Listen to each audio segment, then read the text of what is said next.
Оф, ай по-бързо минавай да си ходим, че не мога повече, не издържам тука.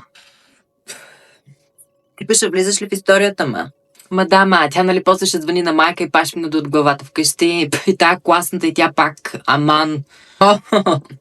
Няма кой се занимава, аз след този час си тръгвам. Тони, ти ще стоиш ли? Ами да, ще седя, смисъл, той има само още 4 часа. Няма смисъл да си хода сега, то деня мина. Мената нас ще ме взима след историята и ще ходим, познай къде. От тях ли, ма? Не. От Георги. Май закъсняваме за час. Може да... Тони, ти още ли не пушиш? Ами, не. Още не. Опитвал съм. Хубаво правиш. Аз сега съм решила да ги спирам от другата седмица и ще започвам едно прочистване на белите дробове с мед. Тони, ти ще ми деш ли после в голямото да припише домашната на она по химия, че ми стръсна от нея? Да, разбира се, няма проблем, само не знам да не съм объркал някъде. Момчето е умно, не като нас Беляно.